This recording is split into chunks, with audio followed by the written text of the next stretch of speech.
empezar con un poquito de historia, ¿vale? ¿Sí?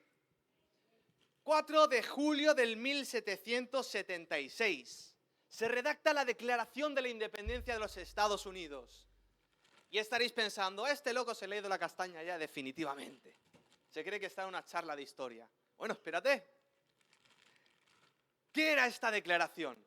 Pues simplemente era un escrito en el que se proclamaba el fin del dominio británico, formándose un nuevo país, un conjunto de estados que formarían una nueva nación totalmente autónoma e independiente, los Estados Unidos de América. Pero seguimos la historia y tenemos entre el 1847 y el 1848 un famoso llamado Karl Marx y Engels redactaron el famoso Manifiesto Comunista. Un documento que resumía y sintetizaba las ideas principales de este movimiento llamado comunismo. Más tarde veríamos otros manifiestos, otras declaraciones, como por ejemplo el libro rojo de Mao Zedong. Pero al ver estos manifiestos, estos documentos, estas declaraciones, yo me pongo a pensar, ¿será que Jesús no nos dejó un manifiesto? ¿Será que Jesús no nos dejó una constitución? ¿Será que Jesús no nos dejó una declaración para nosotros, sus seguidores? ¿Para nosotros, su pueblo y su iglesia? Claro, podrás decir, sí, está la Biblia. Claro que sí. ¿Está el Nuevo Testamento? Claro que sí. Pero si profundizamos un poquito, tenemos un texto, un pasaje de la Biblia que sintetiza las ideas principales de Jesús. Podríamos decir que está escrito lo que Jesús espera que cada cristiano llegue a ser. Así que me gustaría que me pudieras acompañar a Mateo capítulo 5, versículos del 1 al 8. Y leemos la palabra en el nombre del Padre, del Hijo y del Espíritu Santo. Amén. Lo tenemos. Uy, ya me he flipado, ¿eh? Si tienes la YouVersion sí que la encuentras rápido. Si la tienes en papel igual. Mateo capítulo 5, versículos del 1 al 8. Y dice así la palabra de Dios. Viendo la multitud, subió al monte. Estamos hablando de Jesús. Y sentándose, vinieron a él sus discípulos, y abriendo su boca les enseñaba, diciendo, bienaventurados los pobres en espíritu, porque de ellos es el reino de los cielos. Bienaventurados los que lloran, porque ellos recibirán consolación. Bienaventurados los mansos, porque ellos recibirán la tierra por heredad. Bienaventurados los que tienen hambre y sed de justicia. Aquí alguno más tiene hambre de otra cosa. Yo también, ¿eh? Porque ellos serán saciados. Bienaventurados los misericordiosos, porque ellos alcanzarán misericordia. Bienaventurados los de limpio corazón, porque ellos verán a Dios. El título del mensaje es El Manifiesto de Jesús. Y vamos a ver, de forma un poco sintetizada, de qué está hablando. Estas son las famosas bienaventuranzas, que también podríamos traducir esta palabra como la persona que es afortunada y feliz. Pero claro, humanamente te pones a leerlo, pero a ver, ¿cómo va a haber una persona llorando que sea afortunada y feliz? ¿Cómo va a haber una persona que tenga hambre y sed de justicia, que le corroe, que está ahí con la ira en plan, ¿pero por qué, Señor? ¿Cómo va a ser feliz? Pero el Señor nos habla y nos enseña, porque es otro reino, un reino por encima de este. Entonces vayamos un poquito al contexto. Jesús, si vamos a Lucas, capítulo 6, nos da un poquito más el contexto después de qué momento está explicando este mensaje. Jesús acaba de escoger un grupo, formó un equipo llamado los 12 apóstoles. Después de escoger a estos 12, empieza a sanar, a sacar demonios, lo que hacía Jesús en su día a día, ¿no? Tú te levantas, te tomas tu café, te vas al trabajo, pues Jesús se levantaba, se tomaba su café y se iba a sacar demonios. Y estaba ahí Jesús con sus discípulos, ahí viendo, sanando, ministrando, enseñando. Y de repente dice que se fue a una montaña. No se fue a una montaña para alejarse de la gente, se fue a una montaña para estar tranquilo. Para poder tener un lugar cómodo donde enseñar a una gran masa que venía detrás de él. Y si empezamos a leer el pasaje, podemos ver que Jesús primeramente abrió su boca. Y dices, bueno, claro, es que ¿cómo va a enseñar, no? Si no abre su boca. Podemos ver también que dice que sentándose. Que bueno, estaría cansado, ¿no? Pero si vemos un poquito la cultura de aquella época, esto tenía significados bastante más profundos. Cuando un rabino enseñaba, lo normal era que enseñara caminando, de pie, paseando. La postura tradicional era la que vemos ahí de Jesús, de pie, ¿no? Eso era lo típico. Pero había un momento en el que el rabino tomaba asiento, se sentaba y empezaba a enseñar. Esto significaba lo siguiente, ojito que lo que viene es importante. Eso significaba que la enseñanza que iba a dar ese rabino era oficial, era mucho más especial que lo anteriormente enseñado. Y dice que abrió su boca.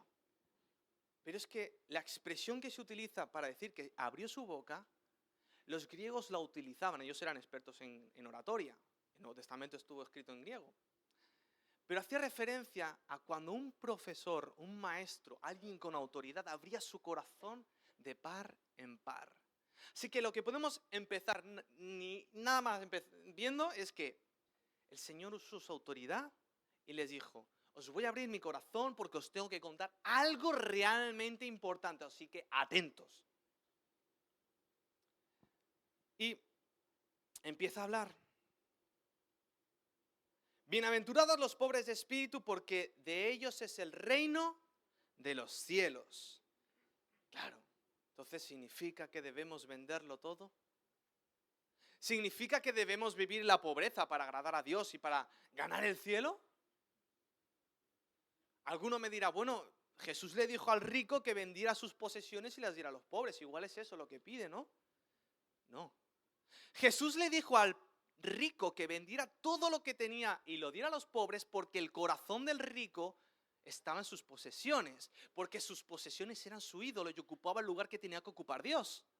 No es un patrón a seguir por todos nosotros. Y si nos fijamos, Dios nos dice, en espíritu.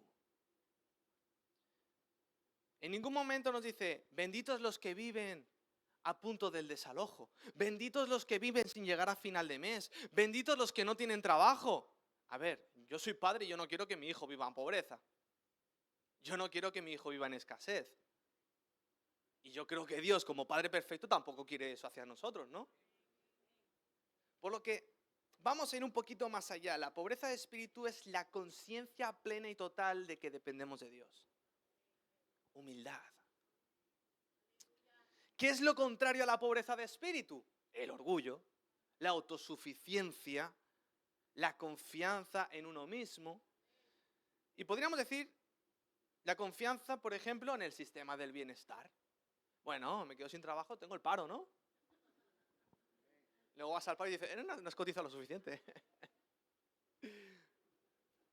Estoy enfermo, tengo una seguridad social. Luego estás 3 años esperando, ¿no? Pero tengo una seguridad social. Pero es que también está la confianza en los hombres, en las personas, en el ser humano, entiéndase bien.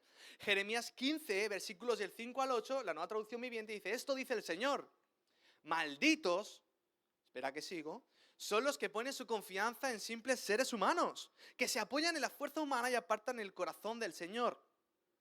Son como los arbustos raquíticos del desierto sin esperanza para el futuro.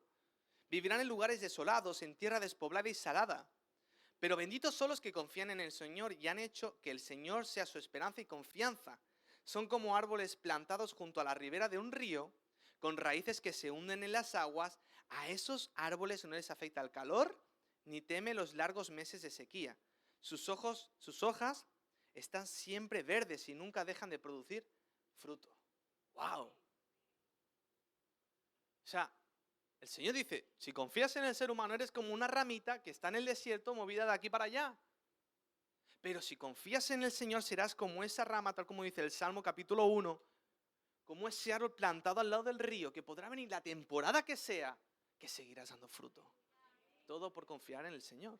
Fíjate que no dice, estarás en el río y no pasará nada, estarás bien, estarás en un oasis. No, dice que vendrá la sequía, vendrán meses duros, vendrán temporada dura, pero tú seguirás dando fruto. Todo por poner tu confianza en el Señor. Pero es que hay algo peor. Poner tu confianza en ti mismo. Y eso se ve mucho. No, es que tienes que confiar en ti. No, es que tú eres tu propio jefe. No, confía en tus sueños, tienes potencial. ¿Lo vemos o no vemos este tipo de mensajes? Pero Lucas 6:24 dice, mas hay de vosotros ricos, y por ricos estamos hablando de todas las personas que se creen autosuficientes, porque ya tenéis vuestro consuelo. Pero el mundo es cambiante. ¿Y qué pasa cuando viene la crisis? ¿Y qué pasa cuando ya no tienes tanto dinero y tanta falsa seguridad que creías tener? ¿Dónde está el consuelo que buscabas? ¿Dónde está aquello que te daba seguridad? Desaparece. Porque pones tu confianza en algo que va y viene, más Dios siempre está ahí. Bienaventurados los que lloran, porque ellos recibirán consolación. Entonces ahora vamos a ver todos novelas turcas. ¿Está diciendo eso el Señor? Para nada. El llanto del que Jesús habla, seguro que alguno ha sido confrontado, ¿eh? El llanto del que Jesús habla es el mismo que se utiliza para expresar el llanto, el dolor, el sufrimiento por el fallecimiento de un familiar. Nos está hablando de un duelo. ¿Pero un duelo por qué? ¿Por quién? Un duelo por el sufrimiento que nos rodea en nuestra sociedad. Por el ser conscientes de que a nuestro alrededor hay miles y millones de personas que cada día mueren sin conocer a Jesús. A ese dolor nos está llamando el Señor. Se nos dice de ser empáticos, pero ¿sabéis qué significa empáticos? Viene del prefijo em, que es dentro, y empático, que viene de pathos, dolor, llevar el dolor ajeno dentro de uno. Y a eso nos llama el Señor. No nos está diciendo, pon las noticias y venga a sufrir. No, nos está diciendo que no seamos indiferentes al dolor ajeno. Porque a veces vamos por la vida mirando nuestros propios problemas. Yo voy con un checklist de tareas, ¿eh? Me levanto por la mañana ya, vale, sí, tengo que hacer esto, tengo que hacer lo otro, vale, esto, recoger a él, mi esposa va por el otro, yo voy a por este. ¿Pasa o no pasa? Y es muy fácil caer en esa rutina, en esta lista de tareas que tenemos que hacer todos y todas. Nadie se escapa. Pero el Señor nos habla de estar conscientes y de ver el dolor ajeno. Lo que vivimos hiperdistraídos. Vivimos en un mundo que quiere captar nuestra atención, desconcentrarnos allá donde miremos. Lucas 6:25 dice, ¡ay de vosotros! Cuando una madre dice eso, peligro, ¿eh? ¡Ay de vosotros los que ahora reís! Porque lamentaréis y lloraréis. Es fuerte, ¿eh? Pero sigue el mensaje y dice, bienaventurados los mansos, porque ellos recibirán la tierra por heredad. Qué difícil es ser manso en esos tiempos, ¿no? Qué difícil es cuando estás conduciendo y se te cruza uno sin intermitente. Y le dices, Dios te bendiga. Qué bonito es. Cuando el de adelante está mirando el móvil, tiene que adelantar, arrancar y mi mujer está, no pites, no pites, y yo, no pites, ¡pa! Pité. Pero es que si no pitan, arranca. Creo que te estoy confesando, te estoy queriendo decir que a mí me cuesta ser manso. A mí el McDonald's se me hace largo. Pido y me pongo de los nervios. ¿Vale? Pero es difícil mantener la mansedumbre. Y más en este mundo que corremos para todos lados como pollos sin cabeza, de aquí para allá. Corres, corres, corres, intentas robarle minutos al reloj y aún ya así llegas tarde a todos lados. O no alcanzas a hacer lo que te habías propuesto. Pero hay un personaje de la Biblia que también era un impulsivo, era un loquillo. Si alguien era Moisés. Moisés llega un momento, nos dice la palabra, que ya es consciente de que él es judío y está viendo cómo un egipcio está maltratando a un compatriota suyo, lo está torturando, le está pegando con el látigo, lo está obligando a trabajar de sol a sol. Y ve cómo está abusando. Y Moisés dije, no, ya está, Señor, no mires. Se carga al judío, lo mata, no le da un toque, no le da un aviso, no, se lo carga y esconde el cadáver. Y encima se va. Cuando descubren que ha sido él, se va y huye al desierto. Estamos hablando de una persona impulsiva, una persona que no tenía control sobre sus propias emociones.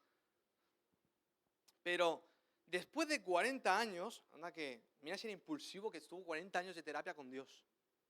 40 años. En Números 12:13 dice, y aquel varón Moisés era muy manso, más que todos los hombres que había sobre la tierra. Aquel hombre que en su juventud, bueno, tenía como unos 40 años, o sea, tan joven tampoco era, pero aquel hombre que había asesinado a otro, escondido el cadáver y huido como un cobarde, fue la herramienta utilizada por Dios para liberar a toda una nación que vivía bajo la opresión del faraón. Fue la herramienta usada por Dios para guiar a ese pueblo por el desierto. Y ojo, el hombre más manso del mundo, que tenía que liderar a un pueblo que constantemente se quejaba. El hombre que tuvo que aguantar la crítica de sus propios hermanos porque se casó con una mujer que no les hacía gracia. El hombre que tuvo que seguir aguantando el calor, los problemas que tiene el desierto, porque Dios los cuidaba, Dios velaba por ellos, pero aún así, caminar por el desierto cómodo no es. Y con todo en contra, era el hombre más manso de la tierra. Porque hubo una obra del Espíritu Santo actuando en él. Porque el que espera en Dios, finalmente recibe. Tarde o temprano, pero recibe. Y mira, la Biblia es muy franca y muy sincera. La mayor parte de las bendiciones que da y promesas que cumple son después de años. Llevas años pidiendo por esto, pidiendo por aquello. Mira a Abraham, mira a Moisés, mira a Jacob. La cantidad de años que tuvieron que esperar para alcanzar la promesa, pero en esa espera, en ese proceso fue que el Señor fue moldeando ese corazón, ese carácter, esos pensamientos, los fue preparando, porque si quizás Dios te da la promesa hoy o mañana, esa promesa puede destruirte. Si Dios te da una promesa en 30, 40, 10, no lo sé, los años que hagan falta, es porque primero ha de preparar tus manos para alcanzar y disfrutar de la promesa. Bienaventurados los que tienen hambre, y sed de justicia, porque ellos serán saciados de justicia, Jesús nos está desafiando a ser inconformistas. Nos está diciendo a no tolerar la corrupción, a no tolerar el abuso, la desigualdad, la opresión, de ninguna de sus formas. Y podemos decir, venga, vamos a por el Congreso, o vamos a por aquellos que se pasan. Pero la Biblia nos está hablando de uno mismo. Nos está hablando de uno mismo. Hay una famosa cita de un pensador irlandés, Edmund Burke, que dice, para que el mal triunfe, solo se necesita que los hombres buenos no hagan nada. ¿Qué te quiero decir? Que esta hambre y sed de justicia ha de empezar por uno mismo, en ser íntegro. ¿Cómo voy a reclamar yo? ¿Cómo voy a quejarme del gobierno corrupto de aquello, si yo mismo no soy íntegro? Eso es ser un poco caradura, ¿no? Un poco fresco. Isaías 1:17 dice, aprendan a hacer el bien. Busquen la justicia y ayuden a los oprimidos. Defiendan la causa de los huérfanos y luchen por los derechos de las viudas. O sea, la justicia de Dios nos está diciendo, empezar por vuestra integridad y por vuestro entorno. No os estoy diciendo que hagáis manifestaciones por la calle. En vuestro día a día, procurad primeramente de ser íntegros, de ser honrados. Pero es que la justicia de Dios va un poquito más allá. Porque tenemos un Dios que tiene una cosa que se llama gracia. Porque nosotros, para empezar, hemos sido justificados. Porque si fuera solo por nosotros, mal vamos. Si se nos aplicara la justicia que nosotros queremos aplicar a otros, ay papá, la que nos cae. Pero la justicia de Dios pasa por la sangre y el sacrificio de Jesús. Tú te equivocas, tú pecas, tú has hecho de todo, pero el castigo lo recibe Jesús, un inocente por el pecador. El puro, el perfecto, el que jamás cometió pecado, por toda una humanidad pecadora que le dio la espalda, indiferente. Esa es la justicia de Dios. Y esa es la justicia que Dios espera que nosotros apliquemos. Una justicia bañada de gracia. Porque la justicia sin gracia tiene un nombre: venganza. La justicia con gracia es la puerta a una posible alma salvada. Porque ante tal indiferencia el Señor nos lanza la siguiente advertencia en Lucas 6:25. Dice: ¡ay de vosotros, los que ahora estáis saciados, porque tendréis hambre! Porque llegará el momento en el que tú necesites de esa gracia y no la tengas. Pero sigue el pasaje y dice: bienaventurados los misericordiosos, porque ellos alcanzarán misericordia. Según la RAE, la misericordia es la virtud que inclina el ánimo a compadecerse de los sufrimientos y miserias ajenas. ¿Alguien conoce a Martin Luther King? ¿Sí? ¿Suena? Él escribió lo siguiente. Dice: la primera pregunta que hizo el sacerdote y el levita fue, hablando del buen samaritano, la parábola que explicó Jesús: si me detengo a ayudar a este hombre, ¿qué va a pasarme a mí? Porque según la ley judía, si tocabas a un muerto, porque parecía que estaba muerto, se contaminaba. Sin embargo, el buen samaritano invirtió la pregunta: si no me detengo a ayudar a este hombre, ¿qué pasará con él? Eso es misericordia. Jesús nos enseñó en Mateo 6:15: si no perdonáis a los hombres sus ofensas, tampoco vuestro Padre os perdonará vuestras ofensas. Pero es que Santiago va más allá. Santiago 2:13 dice: porque juicio sin misericordia se hará con aquel que no hiciere misericordia, y la misericordia triunfa sobre el juicio. Y es que la gracia no se gana. No puedes ganarla, seas Teresa de Calcuta, no puedes. La gracia es un regalo inmerecido que se recibe por fe. Pero sí que hay actitudes, decisiones, posiciones que impiden que la gracia de Dios fluya, que su misericordia fluya. Si tú no perdonas, Dios no está obligado a perdonarte. Si tú no practicas la misericordia, Dios tampoco tendrá misericordia contigo. No lo digo yo, lo dice su palabra. Entonces, que no hayan actitudes que impidan que la misericordia de Dios nos alcance.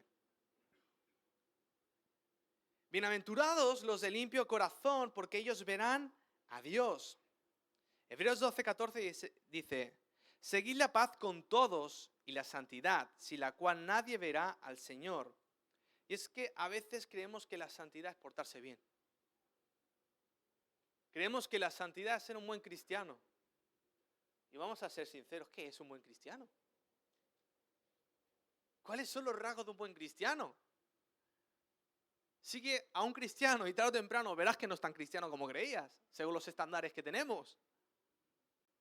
La santidad es el deseo, la decisión y la acción de querer vivir a la manera que Dios pide. Pero si nos fijamos, ¿qué es lo que nos dice primeramente este versículo? Seguid la paz con todos. No puedes vivir en santidad si no estás en paz con todos. Porque si no, eso es legalismo. Y el legalismo menosprecia al que está a tu lado. Porque hace que te llenes de orgullo y considera que el que está a tu lado es menos santo que tú. ¿Acaso tú eres santo? Nadie. Seguid la paz con todos y la santidad, La verdadera santidad implica vivir en paz y armonía con la gente de tu entorno.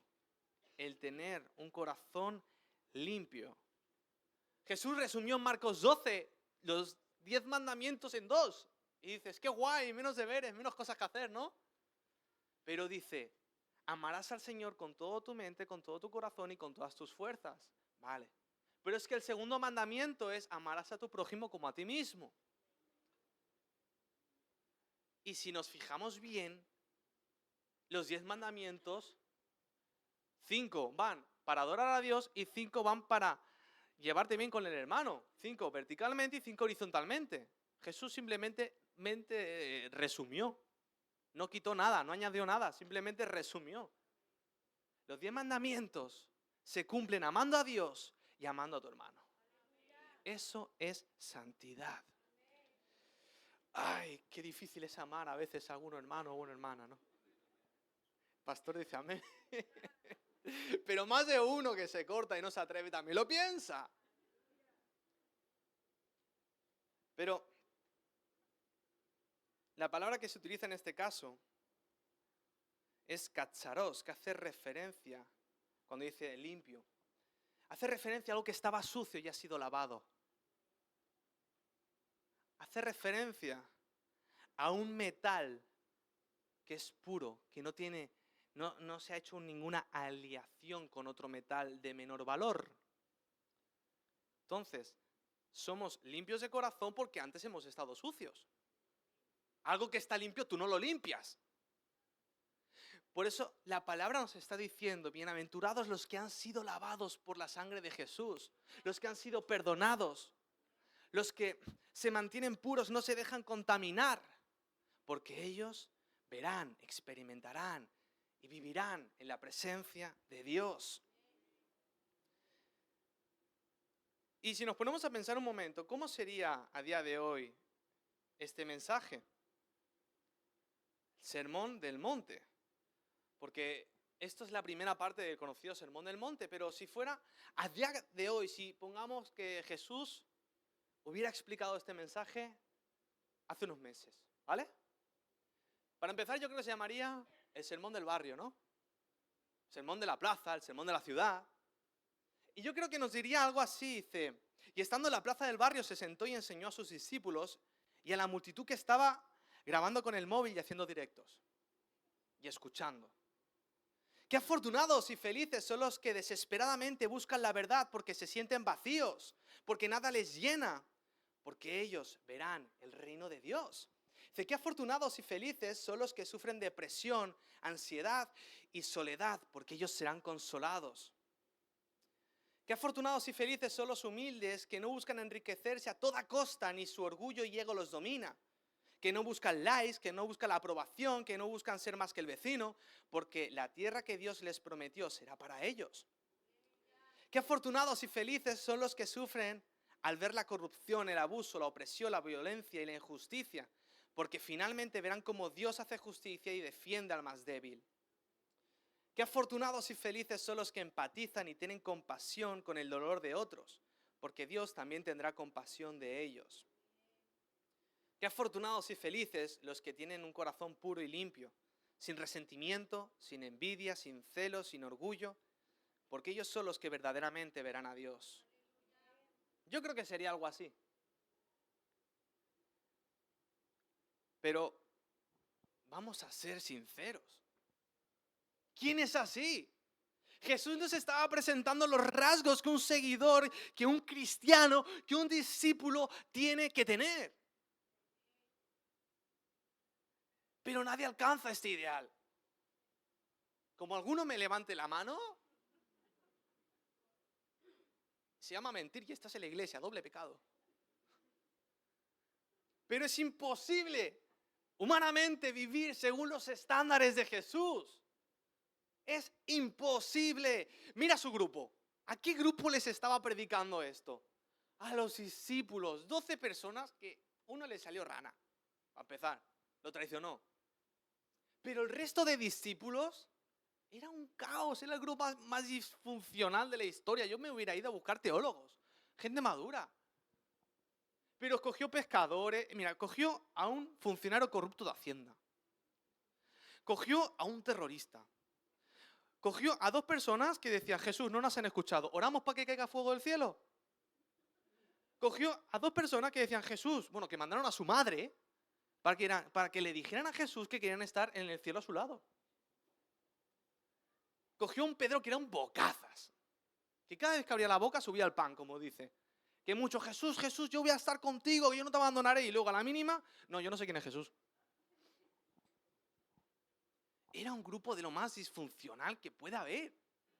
Sin embargo, Jesús les dijo lo siguiente.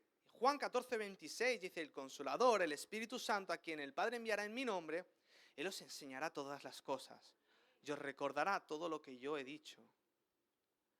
Aquel grupo de 12 menos 1, aquel grupo tan disruptivo, tan disfuncional, fue el que finalmente sacudió toda Europa. Fue el que sacudió el imperio más grande de la historia por completo, sembrando el evangelio y haciendo que en un par de siglos aquel imperio, el más grande de la historia, la mitad fuera cristiano. Hombres y mujeres sin formación prácticamente, con oficios comunes y corrientes, que cambiaron el curso de la historia para siempre. Que pudieron vivir esos ideales que Jesús estableció, que pudieron personificar y hacer realidad ese manifiesto, el manifiesto de Jesús. ¿Y cómo sería el mundo? Yo me pregunto al ver todo esto, ¿cómo sería el mundo si actualmente nosotros, la iglesia de Jesús, los cristianos y cristianas que formamos la iglesia, viviera bajo estos rasgos, bajo las bienaventuranzas? ¿Cómo sería el mundo? No habría pobreza, quizás. No habría hambre. No habría tanta desigualdad. Pero todo empieza en uno mismo. Todo empieza en decirle, Señor, estoy muy lejos de ese ideal. Estoy muy lejos de ser quien tú esperas que yo sea. Pero tu palabra dice que por tu Espíritu Santo puedo alcanzar eso. Está en tu palabra. Lo hiciste con los 12 y lo has hecho con multitud de personas que reconocieron su debilidad, sus faltas, sus carencias. Lo pusieron en tus manos, confiaron en ti y tú hiciste maravillas a través de ellos. Y dijeron, Señor, aquí estoy yo. Pero todo empieza en uno mismo, en una disposición, en un reconocimiento de la palabra. De decir, Señor, no puedo. Señor, no puedo. Y no está mal decir no puedo. ¿Tú te crees que el Señor no sabe que no puedes? Él ya lo sabe.